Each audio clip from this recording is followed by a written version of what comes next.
అందుకని ఇంద్రియ నిగ్రహం విషయంలో ఆది నుంచి కృషి చేయాలి. అంటే అసలు ఆ బీజం మొదట్లో పడేటప్పుడే మనం జాగ్రత్తగా ఉండాలి. ఇవన్నీ అభ్యాసాల్లో భాగాలే. మనం ఎవ్వరము తప్పులు చేయని వాళ్ళం కాదు.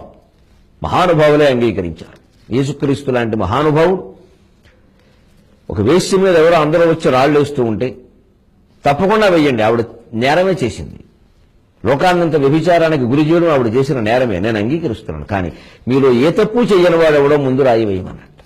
ఎవరి తప్పులు వాళ్ళు ఆలోచించుకున్నారు, రాళ్లన్నీ కింద పడ్డాయి. ఆ యువతి రక్షింపబడింది ప్రభువు చేత.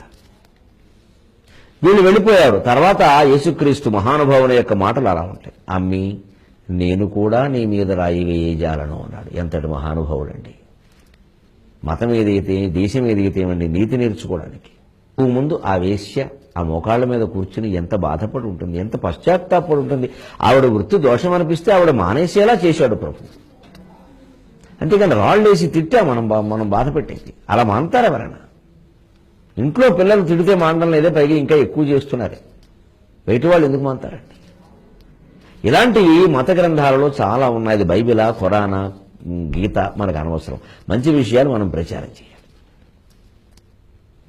ఆ సద్విషయ ప్రచారం ద్వారానే మనకి లోకంలో మంచి సమాజం ఏర్పడుతుంది. క్రిస్మస్ పండుగ సమీపిస్తున్న సందర్భంగా ఈ మాటలు అందిస్తూ ఉన్నాను. మనకి హైందవులకి అన్ని మతాలు సమానమే, అన్ని ధర్మాలు సమానమే. మనకు కావలసింది మంచి. మనకి పరమత సహనమే కాదు, పరమత ఆమోదానికి కూడా సిద్ధమే.